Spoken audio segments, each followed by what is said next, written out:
प्रथम वर्ष के सेकंड सेमेस्टर में इतिहास शिक्षण के करेंगे। आज का हमारा प्रश्न है इतिहास की पाठ्यचर्या, यानी कि इतिहास विषय की पाठ्यचर्या से संबंधित विषय वस्तु का आज हम अध्ययन करेंगे।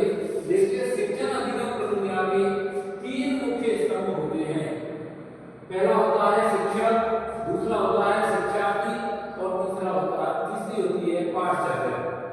अब पाठचर्या और पाठ्यक्रम इनमें दोनों में बहुत अंतर है, लेकिन व्यवहार में या अधिकतर जगह पर हम देखते हैं कि पाठचर्या का तो नाम ही नहीं दिया जाता है और उसे पाठ्यक्रम कह दिया जाता है। लेकिन पाठ्यक्रम और पाठचर्या दोनों में बहुत अंतर है।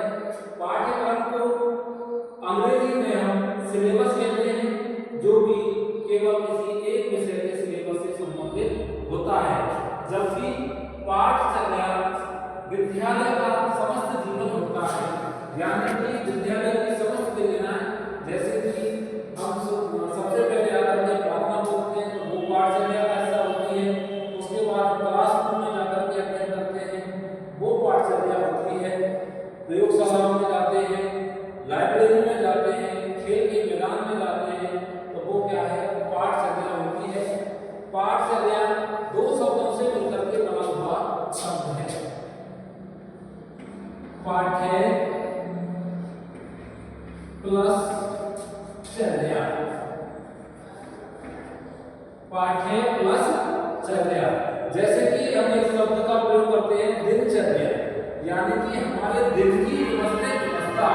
इसी प्रकार से पाठचर्या हमारे पढ़ने की व्यवस्था होती है।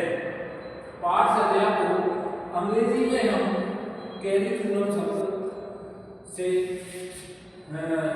चिह्नित करते हैं, या पाठचर्या को अंग्रेजी में हम कैरिकुलम शब्द कहते हैं, जो लैटिन भाषा का एक शब्द है क्यूरेर,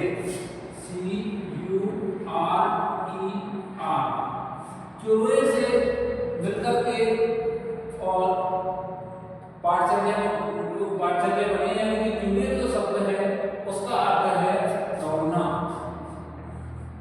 क्यूरेर शब्द का अर्थ है दौड़ना, इसलिए कैरिकुलम शब्द का अर्थ हो गया दौड़ का मैदान।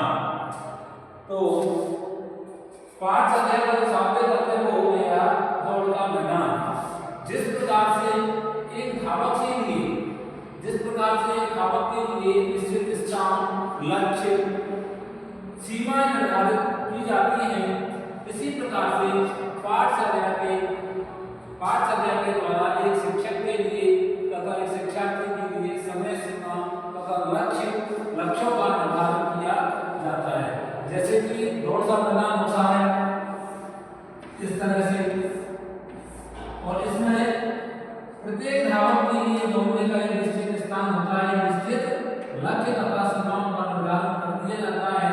इसी प्रकार से पाठचर्या के द्वारा एक शिक्षक तथा शिक्षार्थी के लिए सीमाओं का निर्धारण किया जाता है।